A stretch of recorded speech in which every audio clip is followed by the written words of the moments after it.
I would request that the new entrants learn as much as they can about what it means to be a good and responsible space actor. Hey, SpaceWatchers. That is Walt Everetts of Iridium, my guest in this Space Café Radio on tour in Lausanne, your channel about trends, great people and awesome conferences. I'm Thorsten, publisher of SpaceWatch.Global. Beginning of May, I had the chance to attend the LEO Kinetic Space Safety Workshop at the EPFL, supported by AXA XL, LEO Labs, ClearSpace, Secure Vault Foundation and the EPFL eSpace Center. It was a great pleasure interviewing Walt. Enjoy our conversation. Well, my name is Walt Everetts. I am the Vice President of Satellite Operations and Ground Development at Iridium. I've been working now for 25 years, a little over that, working on the Iridium subsystem. It's an exciting time to be in satellite-based communication. Very much enjoy what we do and the services that we provide to our consumer community. We are here in Lausanne at the Kinetic Space Safety Workshop. What brings you over? What is your interest in that domain? Space sustainability is very important for all of us. I think part of what we've discussed during this workshop was how space provides an avenue for so much of our business, so much of our future. And with Iridium, we've been involved in this for now 25 years. The incident that occurred in 2009 was kind of a wake-up call for industry to think in terms of space sustainability. We wanted to come over here, work with some of our colleagues, meet some of our colleagues to discuss not only the things that have occurred in the past, but more the future of what we can do to make safe space for everyone. How did satellite development, as you said, you do it for 25 years, you have one of the first LEO constellation. What did change in terms of the satellite development on the space debris side, from the debris mitigation side? Well, I have been in this business for 25 years, and yes, we were the first LEO constellation. Space debris wasn't necessarily a concern when we first launched Iridium. It was something that we considered. We didn't have actionable data from any sensor, but it was always a concern when we first developed Iridium. Things have changed in the last 25 years. I mean, certainly the proliferation of other constellations, the continued use of LEO, our own change from our original constellation to our next constellation and all of our deorbiting that we did, has kind of put us in a position where what we never thought about or minimally thought about back in the mid-90s is kind of forefront of what we do today. When we're thinking in terms of space sustainability, we're thinking in terms of deorbiting, and we're thinking in terms of how we can improve space situational awareness and automation of information that's actionable now that we can do things with that we couldn't do back in the 90s. How afraid are you about all these other companies coming in, the other constellations?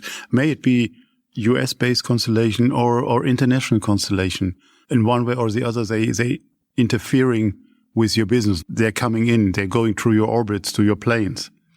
Very little. We are not that concerned. In fact, we find ourselves very complementary to some of those new constellations. We have relationships with those new constellations for the most part, and I think I can safely say this. They seem very responsible. They seem like they understand space safety and space sustainability. We've had 3 out of the top 5 constellation here at this workshop. So I kind of do see it as not competitive, and they're doing all of the right things in trying to understand what they need to be, what they need to do in order to be safe space actors. The concern I have is more in the ones that aren't here. You know, the different nation states that are out there building new LEO constellations that I'm not sure are still respecting the same level of space sustainability as some of the ones that are here. What are your concerns when it comes to space debris at large today? So independent from your constellation, of course, it has an impact, but when we see the space ecosystem, what are the the threats? The first one is rocks in space, what we call dead satellites on orbit. Mm-hmm. So if you're going to launch, make sure that vehicle is functioning and capable of supporting the mission. What scares me is when you launch and something fails on orbit and there's nothing you can do about it. That's the first. The second is maintain the close cooperation with your neighbors. All that transparency that we've been discussing in making sure that what your neighbors are doing, your other owner-operators are doing, either coming through our orbit or staying within their orbital shell. So it's that communication.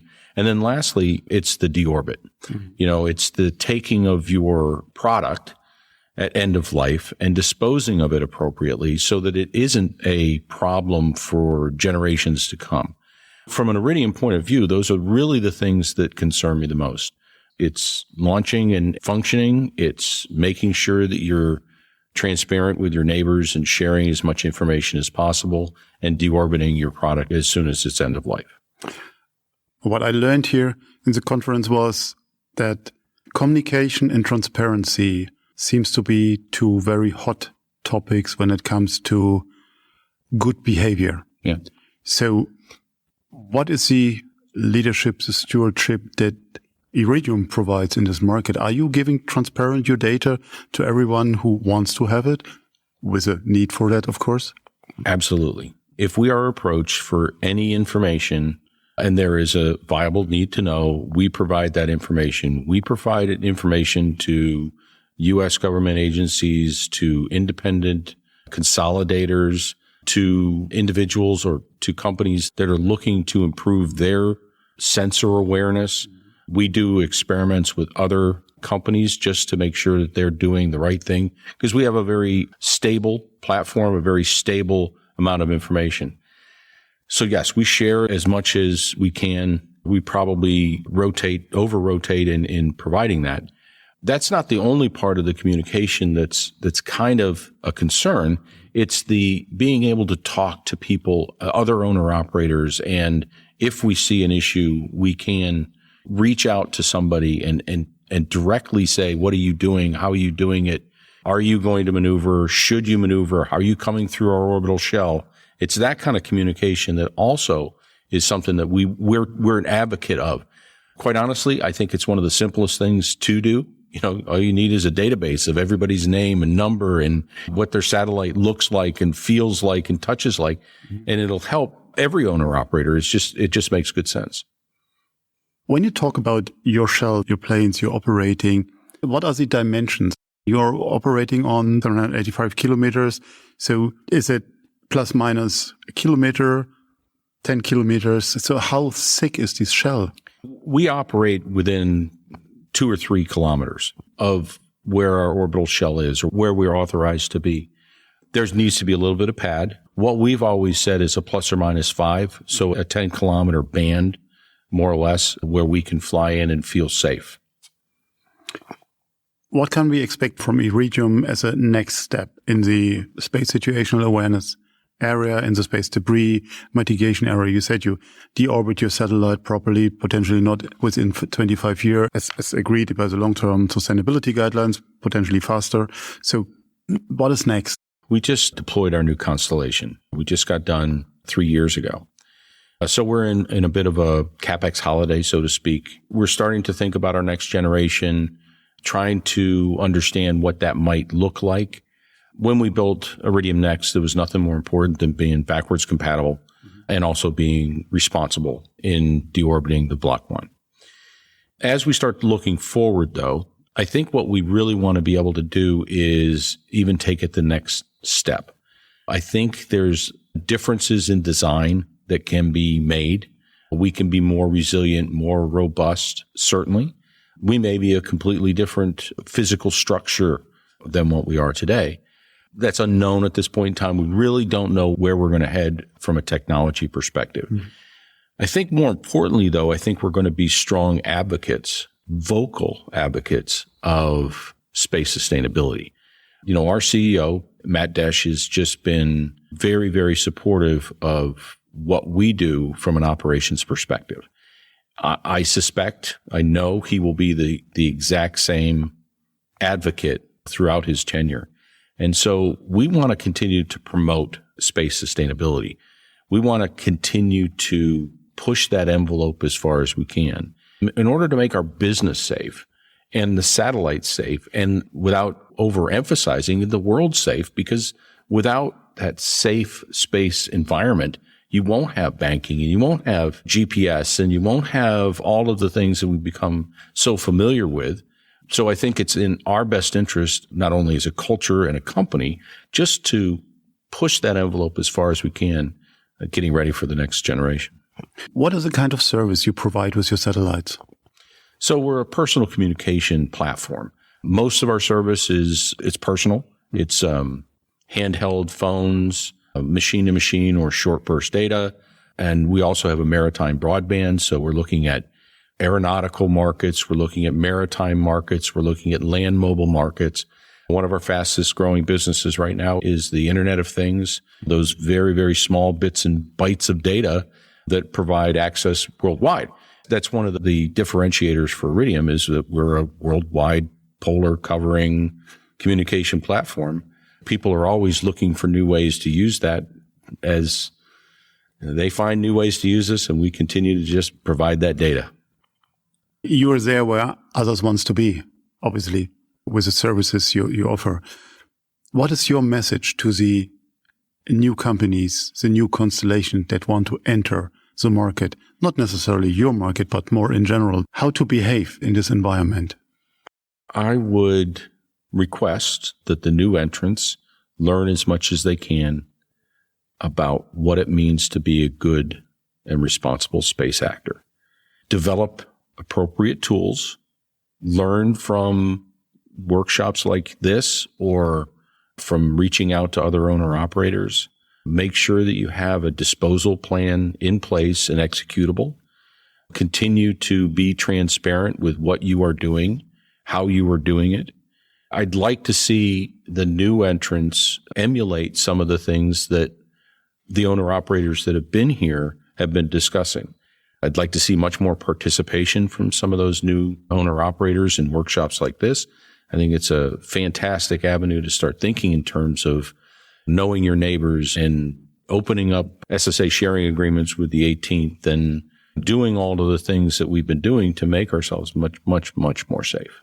Do you think that we as humanity will be able to manage space debris at large?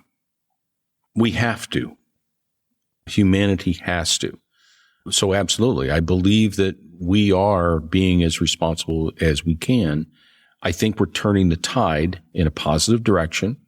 I think getting the other players is part of what we need to do internationally as well. I think we're poised in the right direction. I think we're moving in the right direction. Even with the, continued proliferation of new entrants and mega constellations, we're also starting to be much more responsible and thinking in terms of other ways that we can mitigate our risks. So yes, there's more satellites and more entrants, but at the same time, we're moving towards a more responsible behavior. So I think it kind of balances out. And we have to stay that way. I'm hoping that the pendulum swings even more towards even more responsible behavior. That's what I hope happens. Thank you very much for your time. Thank you very much. Thanks for listening to Space Café Radio on tour in Lausanne at the LEO Kinetic Space Safety Workshop at EPFL in cooperation with AXA XL, LEO Labs, ClearSpace, Secure World Foundation and the EPFL eSpace Center. If you want to stay on the pulse of space, visit our website, our mothership at SpaceWatch.Global and subscribe to our newsletters. But of course, don't forget to become a Space Watcher. I'm Thorsten Grüning, CEO and publisher of SpaceWatch.Global, your independent perspective of space.